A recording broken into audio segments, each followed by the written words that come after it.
What's going on, Packer fans? Happy Tuesday. Welcome back to an all-new episode of the Pack-A-Day Podcast. I'm your host, Andy Herman. You can follow me on Twitter at Andy Herman NFL. You can follow the podcast at Pack-A-Day Podcast. Thanks so much for being here today. I want to kick things out with a shout-out to you guys. 100 memberships officially on the Pack-A-Day Podcast YouTube channel. You guys are the absolute best. If you haven't subscribed yet, if you haven't become a member yet, please make sure to look into doing so. Hit the like button, comment, give those 5-star reviews, do all the amazing things that you guys are always so amazing at doing, and I appreciate you guys a ton. Of course, a shout out to our Hall of Fame and All-Pro members as well. Most Hated Minnesotan, PJ Wynn, John Wild, Shea Bradad, Arnoldo Espinoza, Jennifer Wright, Boom Handle, and Donald Lee. You guys are the absolute best. Now on with the show. Let's kick things off with David Bakhtiari. Not a major update here, but Matt LaFleur was asked about him on Monday, and LaFleur basically responded by saying he wasn't going to comment because Bakhtiari wants to talk to the media at some point this week during his locker room availability. So we should get some sort of David Bakhtiari update this week from him specifically. We already know from Rappaport that he had a knee scope already, and there's another surgery planned. It sounds like he's likely out for the year and will hope to come back in 2024, said he wants to remain a member of the Packers. So there's a lot in, question here, but it sounds like we will hear from Bakhtiari at some point this week. And of course, we'll update you here as soon as we have any new information. Also, I wanted to talk about a couple of the press conferences from the coordinators and coaches. Two in particular, I wanted to start off with the Joe Barry press conference. He basically said that the run defense can be and will be better. He said that it's part scheme and part, technique. And he basically said it's a little bit of everything, which, yeah, it has been.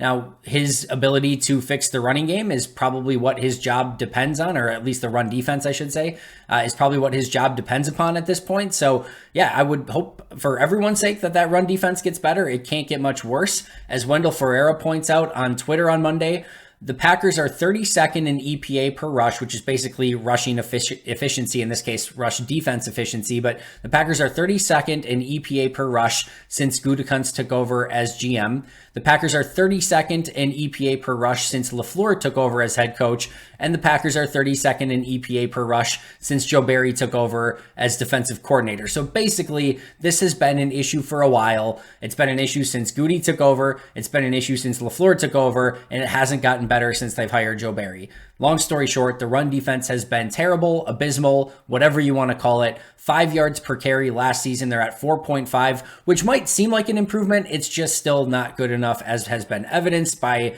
pretty much every game this season, but specifically the Falcons game and then this past week against the Lions. So it is clearly 1A on everyone's mind, is to figure out a way that this team can stop the run better. I would hope so, because like I said, it's been brutal to watch, and they need to figure out a way to put a better brand of football out on the field when it comes to run defense. So we will see if that comes to fruition. The other one was Rich Bisaccia, who basically said the special teams continue to be a work in progress. And just for me personally, that's not good enough. And I know that this has been a decades-long issue at special teams, and he is in the midst of year 2 as special teams coordinator, and Rome isn't built in a day. I get all of those things. I get you can also point to Anders Carlson, who's kicked well so far, Daniel Whalen, who's had a pretty nice start to the season as well. But overall, you have a lot of specialists on this roster that are here specifically for special teams. You are one of, if not the highest paid special teams coordinators in football, an assistant head coach. Yes, everything is always a work in progress and everything can always get better, but that to me is not a good enough answer. This needs to be a better special teams than what it is, at least through the first 4 weeks of the season, and that falls on Rich Bisaccia. I go back to last year. Last year felt sugar-coated because of what Keyshawn Nixon was able to do as a returner. Had it not been for Keyshawn Nixon bursting upon the scene and becoming an amazing kick returner, that was a really, really bad special team still in 2022. And we can give some credit to Keyshawn Nixon and what they were able to do there. The blocking is clearly a part of that as well. But this is the same special teams group and coaches that decided that Amari Rodgers should have been ahead of Keyshawn Nixon and made that determination earlier in the year and almost seemed to get lucky by sort of quote unquote discovering Keyshawn Nixon as a kick returner. So there's a lot of work for the special teams to do. And yeah, it is a work in progress, but that work needs to become a little bit more of a focal point, and it needs to start getting fixed sooner rather than later, because this is a special teams that should be better than what they are. And we're seeing a lot of the same stuff that really plagued Green Bay throughout the Mo Drayton and Sean Menenga eras. So I want to see a better special teams. And to me, a work in progress is not a good enough answer at this point for the special teams. All right, on to our main event. And that is going to be the Packers rookie class, and basically a update / rookie report through the first 4 weeks of the season. We'll go through every draft pick. We're not going to go undrafted free agents and first time players and anything like that. We're just going to go through the actual draft picks. So let's start off right away with the first round pick for Green Bay, Lucas Van Ness. From my grading scale, he's at a negative 0.4. From PFF's, he's at a 59.5. Remember that 60 is their average and 0 is my average. So for me, just a very slightly below average. For PFF, an extremely slightly below average. So that's where he's been so far per both of our grading scales. He's played 102 snaps. He has 5 pressures and 1 sack. All of those pressures, and the sack included in that, were against the Chicago Bears. In his last 3 games, he did not have any pressures or any sacks. He's been pretty stout as a run defender. What's disappointing about Van Ness is it did start to feel like he was really starting to put some things together prior to the arm injury, and then the arm injury happened and it felt like he hasn't quite been the same since. I thought this was probably his most nondescript game and just not really showing up in any major way this past week against Detroit. Green Bay needs LVN to be their number 3 edge and a really nice edge setter against the run, and a physical player at the point of attack with a player that can, play with his hair on fire, rotate in for Rashawn Gary and Preston Smith as Preston needs rest and Rashawn's still not up to a full complement of snaps. Like, they need him to be a pretty darn good player. Now, I probably overestimated his ability to come in and make an impact in year 1. I thought it would be a little bit more impactful than it has been so far. I also thought that we would see some play of him not only at the edge, but potentially rotating in along the defensive line and just kind of like obvious passing downs, move inside and see what he can do inside, which he did a lot at Iowa. The biggest thing we can say about LVN right now is he is still incredibly raw as a player. He has no real pass rush plan. When he's converting speed to power, he's at his best. And like I said, he's been pretty stout against the run. You want to see a little bit more of a pass rush plan start to develop. This is seeming a little bit more almost like the Rashawn Gary trajectory, where he plays a little bit in his rookie year, starts to develop more in year 2. You see a little bit of a breakout in year 3, and then he becomes a really sound player after that, really dominant player after that. I still think LVN can be a little bit more impactful this year than Rashawn Gary was in his first year, but you can tell there's at least probably a ceiling this year to what he's going to be able to come.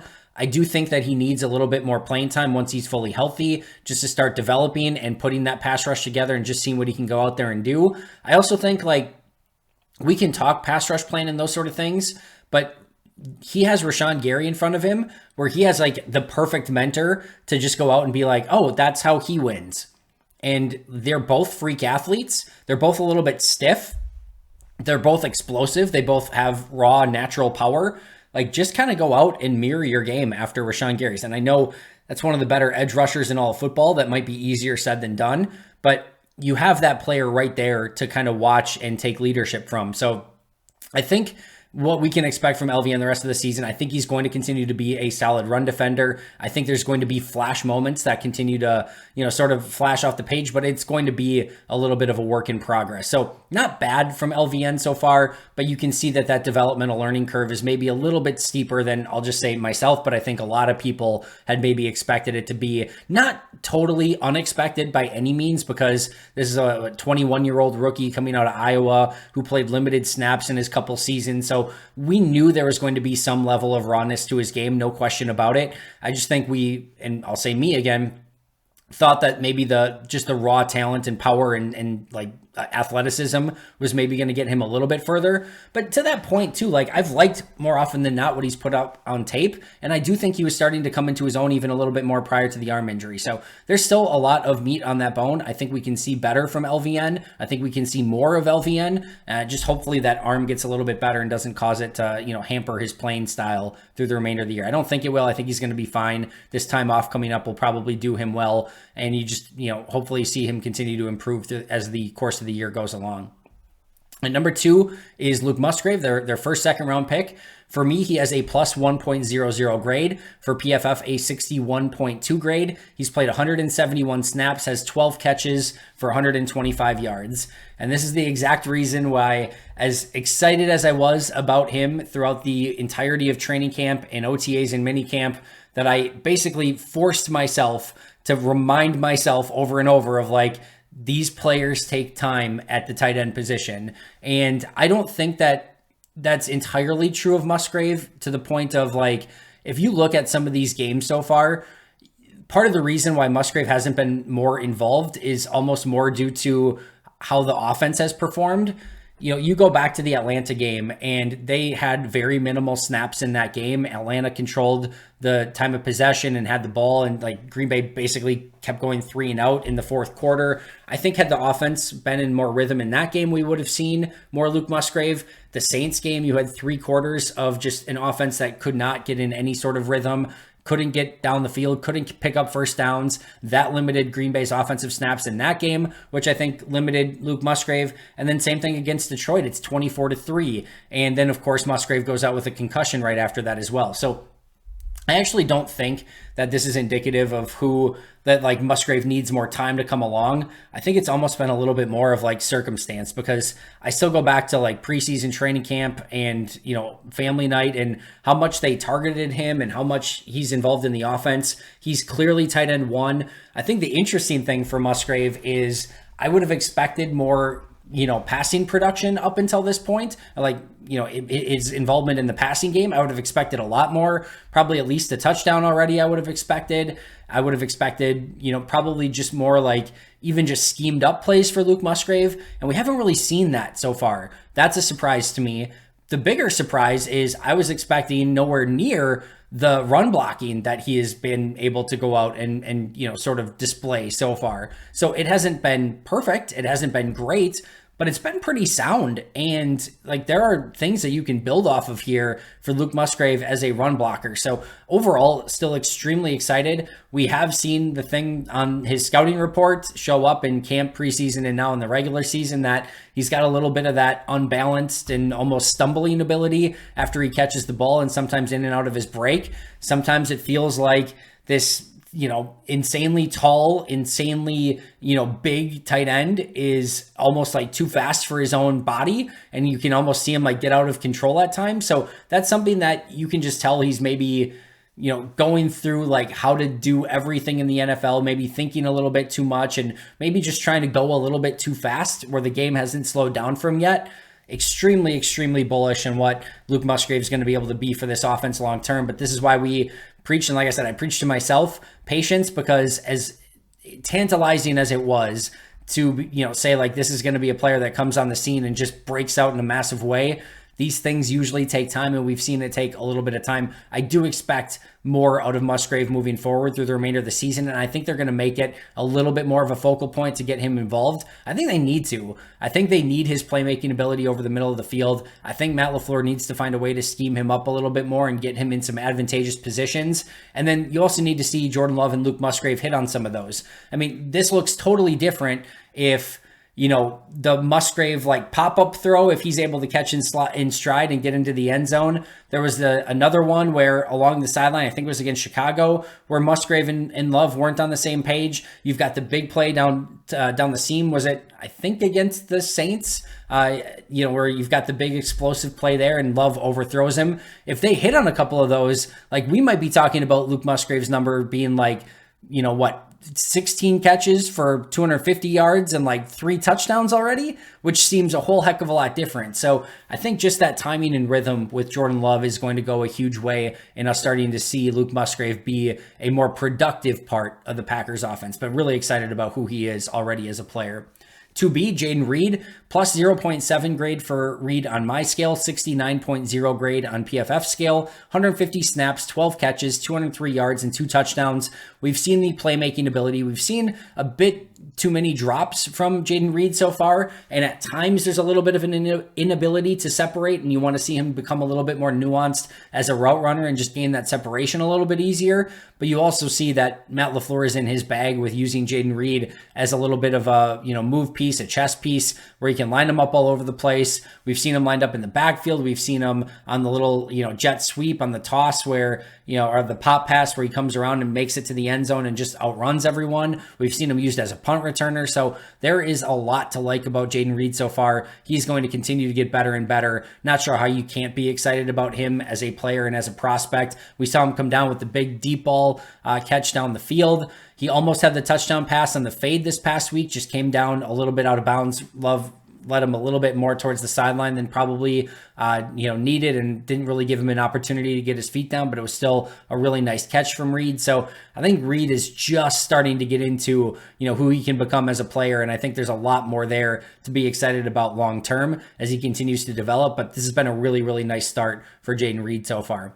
Number 3 is Tucker Kraft, a plus 0.2 grade on my scale, a 50.7 grade on PFF scale, 38 snaps only so far, 2 catches, 5 yards. This is the combination of being a rookie tight end, which we talked about with Musgrave. These are difficult positions to learn for a young player. But then B, on top of it, a player that comes from a smaller school that's trying to make the transition into the NFL. And you can see when you talk about a player that's just thinking out on the field, like Tucker Kraft is exhibited like that exact look. Like he looks like a deer in headlights at times. You can tell that he is just going through this and trying to figure it out on the fly. I love his effort. Like when we saw him in practice and training camp, he cared about his craft. He was consistently trying to get better. I think he needs maybe a little bit more opportunity. We haven't seen a ton of like run after the catch ability from him so far. I think maybe if you're talking about from day of draft until right now, maybe Green Bay's most disappointing rookie so far.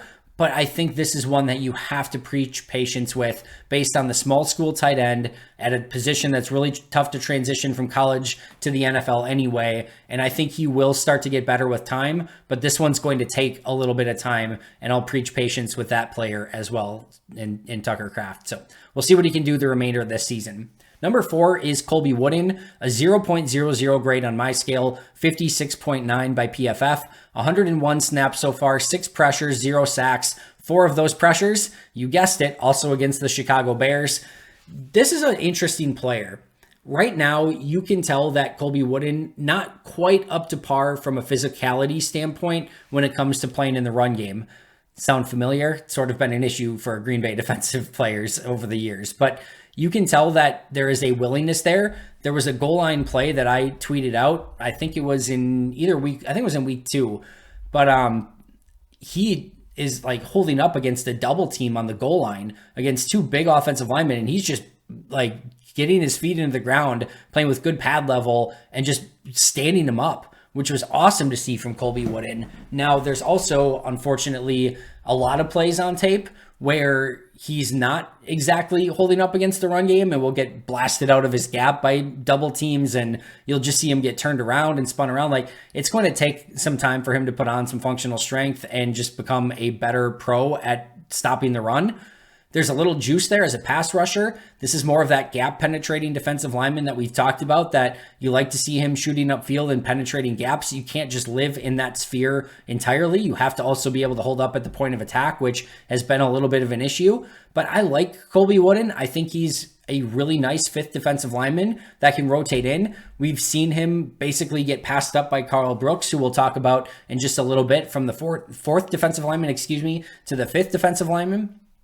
But I still think there's a potential. I'm not going to say he will become, but I think there's a potential starting defensive lineman down the road for Colby Wooden here. I just think he's going to have to continue to work at his craft, get a little bit better as a pro, get in the weight room a little bit, and just kind of develop as time goes on. And I think he will. And like overall, I like this draft pick, and I think he's a solid player. But right now we're seeing just sort of the rookie, more rotational player than somebody that you can trust for 30, 40 snaps on any given day. Now, if Green Bay were to have a situation where Kenny Clark or TJ Slayton or even Devontae Wyatt were to go down and Wooden and Brooks need to play a lot more, I think you're looking at probably a little bit more of a disadvantageous situation for both of those defensive linemen. But right now, with where they're at as rotational pieces and Wooden as number 5, I like that spot. I think he'll continue to develop and become a nice defensive lineman down the road. Sean Clifford, not much to say so far. Negative 0.25 grade for me, 37.5 per PFF. Only 5 snaps. Remember, he fumbled a snap as one of those 5 snaps, which is why the lower grade there. But we just don't have much to go off of from a regular season standpoint. Preseason looked like a backup, and training camp looked like a backup. And for a player that a lot of people were upset Green Bay took in the 5th round, he looked like a nice backup quarterback. So nothing to speak on from the first 4 weeks of the season other than 5 handoffs and 1 fumbled snap within that. But overall, I think you have to be excited about what Clifford did in the preseason and probably being ahead of schedule than what a lot of people expected coming out of college and some up and down tape at Penn State. The next 5th round pick is Dontavian Wicks, plus 1.30 grade for me, 60.3 grade for PFF, 147 snaps, 6 catches, 85 yards, and a touchdown. This is the player that you're sort of just waiting to put it together because as a route runner, there is some real sauciness to his play at the line of scrimmage. His release game is really fun. He's not the most physical wide receiver yet. This is another player that just needs a little bit of time, I think, to develop his body in a positive way. It's not bad, but you can tell like when he was hurt and like he would come out, like he just looks like a little bit more of a slimmer, smaller wide receiver. I think he's going to continue to put on some functional strength as well. And I think as he does, develops his craft even more, he's like a player who has all the shiftiness, but doesn't quite understand the nuance of putting it all together yet, but he's getting there. And I think he's going to see even more playing time, not necessarily with Christian Watson coming back, but I think he's still going to be very involved in the offense.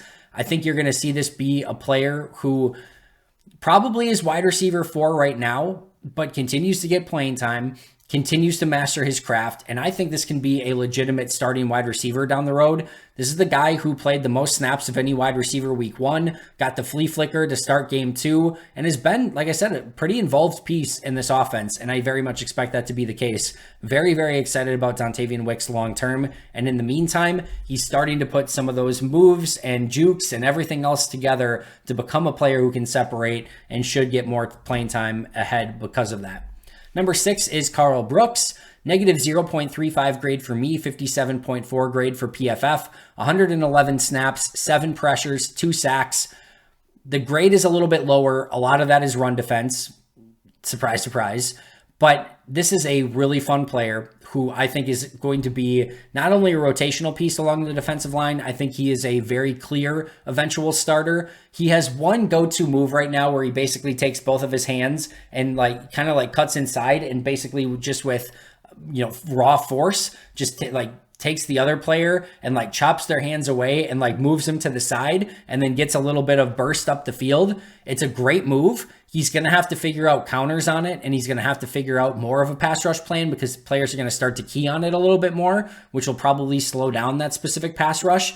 He also at times will very much get out of his gap and like trying to shoot up the field and maybe make a play in the passing game, but in the process, like abandoning his specific gap in the running game. There will also be times where you can see both Colby Wooden and Carl Brooks where the heads are just spinning as rookies a little bit. You'll see them running into some other players on twists and stunts. You'll see them trying to get upfield. Like there's been some plays where he's trying to do his move and like get into the gap next and like get upfield, but he's going right into the pass rushing lane of another player on the defensive line. So there's just some things like that as a rookie, he still needs to get under control. But the upside is very, very much there, and I really like him as a player. I think he's going to be a really nice, not only, like I said, rotational piece, but I think an eventual starter for Green Bay down the road. Anders Carlson, there's a lot of things about PFF that I love. There are some things that will just rack your brain and you can't make sense of them. Anders Carlson is 5 for 5 on field goals, 9 for 9 on extra points. Remember, their grading scale average is 60. Carlson so far is a 39.3. Even more weird is that they have a very positive field goal kicking grade on him, and they have a very positive kickoff grade on him. So it's like a 70-something field goal grade, a 70-something kickoff grade, and then a 39.3 overall grade. Now, I think that's because of the penalty that on the onside kick, he kicked it out of bounds, but that is bonkers. Like, how can you be really good at field goals, really good at kickoffs, but had one penalty out of bounds, so it takes it to a 39.3 grade. That one I can't make sense of. I don't grade special teams, so I don't have a grade on him. I will tell you, 5 for 5 on field goals, 9 for 9 on extra points, big leg on kickoffs, all good across the board. I have no issues. One of the surprises of the regular season so far, the last thing I ever would have expected through 4 weeks is Anders Carlson being the most consistent player for Green Bay. Yet here we are, a really fun start to the season for him. As much as he has struggled in training camp and in, I guess specifically training camp and I guess in mini camps and those as well, when the lights have been on actual games and family night and in regular season games, he's kicked very, very well. So I don't know if he's just a gamer. I don't know if in practice he's like working on some things. I don't know if ever since Orzik and Carlson won their respective jobs and he can just work with one long snapper and one punter, if that, or one holder, like that, like was able to get in more of a rhythm. I don't know what, but he's been absolutely incredible so far, and 14 of 14 on his kicks as his young start to his career as the Packers kicker. Carrington Valentine, negative 0.05 grade, 57.1 grade for PFF, 80 snaps. He's allowed 2 completions on 6 attempts for 53 yards and a 66.7 passer rating. Like Valentine, you can tell this is another player. There was like 3 plays where like he wasn't necessarily like getting lined up on time or was lining up in the wrong spot. Like Rasul Douglas was like pointing to his helmet being like, you got to know what you're doing, after one specific play where he was lined up on the wrong side of the field and was late to rotate over. There's some things that you can tell with Carrington are just a little bit of a work in progress. But man, as a pure cover guy, you can see all the upside there of a legitimate starting corner in this league. He would have housed a pick 6 this week, I think, which is a tendency of his when he's gotten in games in preseason and in training camp. If the quarterback of Jared Goff had just been on target with his throw, he was looking right side in an out pattern, and like he threw it with all the intention of trying to complete the pass, and Valentine jumped it, and there was nobody to stop him had he picked it off. And of course, it was like the one throw that Jared Goff was inaccurate on the entire day and threw it high and out of bounds, and no pick 6. But that's the ability that Valentine has. Not a great run defender as of yet, usually more than willing. You could tell with the bicep injury, he was maybe a little bit more cautious this past week, which you can understand a little bit. But overall, really like the pick. And I think that's somebody that as time goes on and he gets more playing time, will continue to have the game slow down and just gain even a little bit more confidence that he has a lot of confidence already, which is awesome to see. But he's a playmaker on defense, and Green Bay needs more of those. I don't think you're at the point yet where you're like, figuring out like how the heck do we get this guy on the field, but he's a really fun player and one that I think is going to continue to develop in a very positive direction. The next 3, super easy to go through. Lou Nichols just never turned out, didn't look great in camp, got injured, ultimately got cut. He is not on an NFL roster or practice squad as far as I last checked.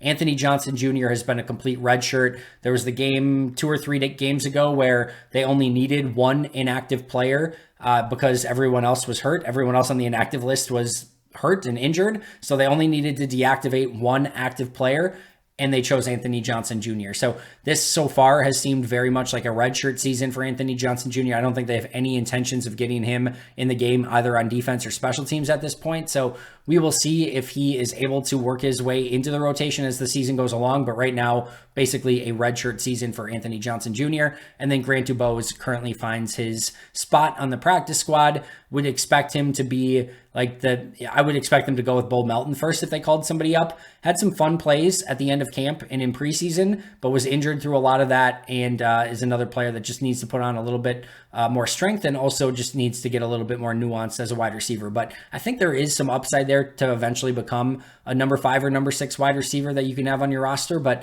as of right now, he resides on the practice squad. So that is where we are at for our Packers rookie report through the first quarter of the season. I think maybe slightly underwhelming for maybe expectations. I think Musgrave maybe a little bit less than maybe we expected. Tucker Kraft hasn't done much. LVN has had his ups and downs. Carl Brooks and Colby Wooden, the rotational players that we expected. A really nice start for Anders Carlson. And then, Musgrave, like I said, probably just a little bit less than you expected. But Dontavian Wicks maybe a little more than you expected. But overall, I still think LVN, Musgrave, Jaden Reed have the ability to be starters. Tucker Kraft's a bit of a mystery box at this point.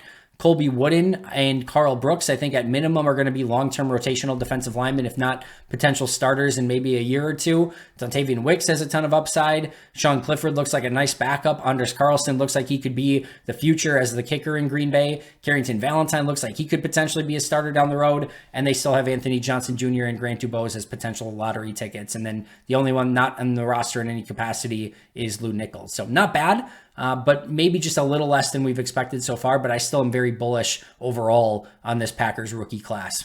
That's going to do it for me today. Thank you so much for joining me. We'll be right back here tomorrow with an all-new episode, but until next time, and as always, go Pack Go.